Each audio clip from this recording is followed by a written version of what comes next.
Hello everyone, आज की video में हम नाउन और उसके प्रकारों का अध्ययन करेंगे। हमें अपने चारों तरफ जितनी भी चीजें दिखाई देती हैं वो सभी नाउन हैं। नाउन किसी भी पर्सन, प्लेस या थिंग को कहते हैं। पर्सन जैसे रोहन, रवि, शिवा एटसेट्रा। प्लेस किसी भी स्थान का नाम जैसे Lucknow, Allahabad, Agra, Varanasi and so many places. Thing जैसे pen, chair, table, cooler, fridge and so many things. Next, kinds of noun. Noun 5 प्रकार के होते हैं। Number 1, proper noun.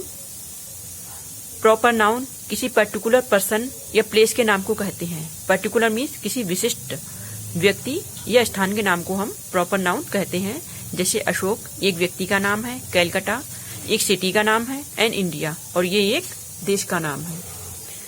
Proper noun हमेशा कैपिटल लेटर से लिखा जाता है और प्रॉपर नाउन को कभी कभी कॉमन नाउन की तरह भी प्रयोग किया जाता है।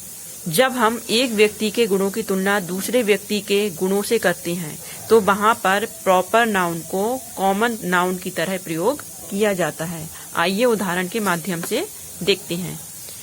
ही was the Luqman of his age. Luqman एक बहुत ही वाइज, बुद्धिमान व्यक्ति था, तो यहाँ पर ही की तुलना लूकमैन से की गई है, तो लूकमैन यहाँ पर प्रॉपर नाउन ना होके कॉमन नाउन है। Next example, Kalidas is often called the Shakespeare of India. अब कालिदास भारत के एक महान ड्रामाटिस्ट हुए, इसी प्रकार से शेक्सपियर इंग्लैंड के एक महान ड्रामाटिस्ट हुए। तो यहाँ पर कालिदास की तुलना शेक्सपियर से की गई है, तो यहाँ पर कालिदास आपका प्रॉपर नाउन है जबकि शेक्सपियर आपका कॉमन नाउन है। Next, common noun. Common noun वह होता है जो किसी व्यक्ति या वस्तु की विशेष जाति का बोध कराता है। जैसे गर्ल किसी फीमेल के समुदाय को इंडिकेट कर रहा है, काऊ जानवर के समुदाय को इंडिकेट कर रहा है, मोबाइल वस्तु के समुदाय को इंडिकेट कर रहा है तथा बर्ड्स पक्षियों के समुदाय को इंडिकेट कर रहा है। कलेक्टिव नाउन का प्रयोग एक ही ग्रुप के बहुत सारे लोगों के लिए किया जाता है। जैसे फ्लीट जहाजों का बेड़ा, जहाँ पर बहुत सारे जहाज इकट्ठे होते हैं तो उस ग्रुप को हम फ्लीट कहते हैं। इसी तरह से आर्मी, ये सोल्जर्स का ग्रुप होता है जहाँ बहुत सारे सैनिक इकट्ठे रूप से कोई काम कर रहे होते हैं तो उनके ग्रुप को आर्मी कहते हैं। इसी तरह से लोगों की भीड़ का जो ग्रुप होता है उसे क्राउड कहते हैं और जानवरों के ग्रुप को हर्ड कहते हैं। मटेरियल नाउन में वो सभी पदार्थ आ जाते हैं जो अपने ओरिजिनल रूप में होते हैं या जिनसे दूसरा पदार्थ बनाया जाता है। जैसे गोल्ड अपने ओरिजिनल रूप में मटेरियल नाउन है, लेकिन जब हम उसका यूज किसी रिंग बनाने के लिए, नेकलेस बनाने के लिए या नोज रिंग बनाने के लिए करते हैं तो वो आपका कॉमन नाउन हो जाता है। आइए उदाहरण के माध्यम से समझते हैं। जैसे बैट है, यहाँ पर बैट आपका कॉमन नाउन है और वुड ये बना किससे है, वुड लकड़ी से बना हुआ है, तो वुड आपका ओरिजिनल फॉर्म है, ये आपका मटेरियल नाउन है जबकि बैट आपका कॉमन नाउन हो गया। इसी तरह से मोबाइल फोन है, मोबाइल फोन आपका कॉमन नाउन है जबकि ये बनता किससे है, प्लास्टिक से एंड मेटल से। तो प्लास्टिक एंड मेटल ये आपके ओरिजिनल फॉर्म में जब होते हैं तो ये आपके मटेरियल नाउन होते हैं और जब इनका फॉर्म चेंज हो जाता है तो ये कॉमन नाउन हो जाते हैं। इसी तरह से रिंग है, अंगूठी, रिंग आपकी गोल्ड की बनी होती है, तो जब गोल्ड अपने ओरिजिनल रूप में होता है तो वो आपका मटेरियल नाउन है और जब उसने अपनी फॉर्म चेंज कर दी, अब वो रिंग हो गया तो वो आपका रिंग यहाँ पर ये क्या है, आपका कॉमन नाउन हो गया। इसी तरह से कर्ड, कर्ड का निर्माण किससे होता है, मिल्क से। मिल्क जब ओरिजिनल रूप में होता है तो वो आपका मटेरियल नाउन है और जब हम उसका प्रयोग अन्य पदार्थ बनाने में करते हैं तो वो आपका कॉमन नाउन हो जाता है। Now next number, abstract noun, भाववाचक संज्ञा।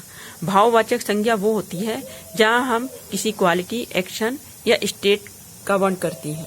भाववाचक संज्ञा को केवल महसूस किया जा सकता है, फील किया जा सकता है, उसे ना तो हम टच कर सकते हैं और ना ही देख सकते हैं।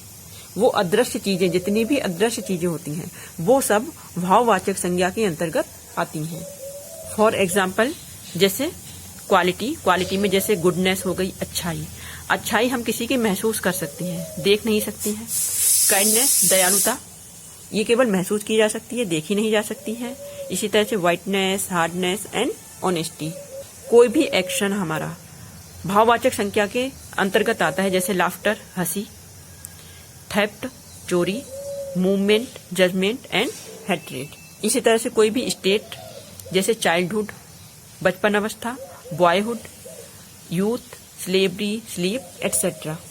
हमारे जितने भी सब्जेक्ट नेम होते हैं वो भी सभी भाववाचक संज्ञा के अंतर्गत ही आते हैं, चाहे वो साइंस के सब्जेक्ट हो या आर्ट्स के।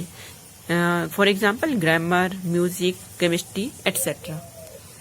आइए अब हम जो है एक्सरसाइज सॉल्व करते हैं और इस पर आपको बताना है कि किसी भी सेंटेंस में कौन से नाउन का प्रयोग किया गया है तथा वो नाउन कौन सा पर्टिकुलर उसका क्या नाम है। वो मटेरियल नाउन है, कलेक्टिव नाउन है, कॉमन नाउन है, प्रॉपर नाउन है या एब्स्ट्रैक्ट नाउन है। तो आइए देखते हैं। Always speak the truth. इस सेंटेंस में नाउन कहाँ पर है? तो द ट्रूथ आपका नाउन है और कौन सी कैटेगरी का नाउन है ये? ट्रूथ, सच्चाई। सच्चाई को हम केवल अनुभव कर सकते हैं, इसे देख नहीं सकते, इसे टच नहीं कर सकते। तो कौन सा नाउन हुआ ये? Abstract noun. Next, a class consist of 20 pupils। तो यहाँ पर क्लास में बहुत सारे स्टूडेंट होते हैं, तो क्लास आपका कौन सा नाउन हो गया? Collective noun. और प्यूपिल्स आपका कौन सा नाउन हो गया? कॉमन नाउन, बहुत सारे students. Next, he has great strength. अब इस सेंटेंस में आपका नाउन कहाँ पर है? स्ट्रेंथ, शक्ति। स्ट्रेंथ को हम केवल महसूस कर सकते हैं, उसे देख नहीं सकते हैं, उसे छू नहीं सकते हैं, तो ये आपका कौन सा नाउन हो गया? Abstract noun. Next, cleanliness is next to godliness. इस सेंटेंस में क्लीनलीनेस एंड गॉडलीनेस ये दोनों ही एब्स्ट्रैक्ट नाउन है। There are 20 students in my class. अब इस सेंटेंस में स्टूडेंट्स आपका कॉमन नाउन है जबकि क्लास आपका कलेक्टिव नाउन है। Next sentence, a committee of 5 was appointed. अब यहाँ पर कमिटी बहुत सारे लोगों का समूह हो गया कमिटी, तो कमिटी यहाँ पर आपका कलेक्टिव नाउन है। Next, I recognise your voice at once. तो इस सेंटेंस में आई तो आपका प्रोनाउन हो गया recognise, main verb, your possessive pronoun है, वॉइस आवाज। तो ये आपका नाउन है और कौन सा नाउन है? Abstract noun. Next, never tell a lie. इस सेंटेंस में नेवर आपका एडवर्ब हो गया, टेल मेन वर्ब है, अ लाई आपका नाउन है और कौन सा नाउन है? Abstract noun. क्योंकि झूठ को हम केवल महसूस कर सकते हैं, उसे देख नहीं सकते, ना ही उसे टच कर सकते हैं। Next, wisdom is better than strength. अब इस सेंटेंस में विजडम एंड स्ट्रेंथ ये दो आपके नाउन हैं, दोनों ही आपके एब्स्ट्रैक्ट नाउन है। विजडम बुद्धिमत्ता एंड स्ट्रेंथ शक्ति। दोनों को ही हम केवल महसूस कर सकते हैं, उसे ना ही देख सकते हैं और ना ही टच कर सकते हैं। Thanks for watching this video. इस वीडियो को लाइक और सब्सक्राइब करना ना भूलें।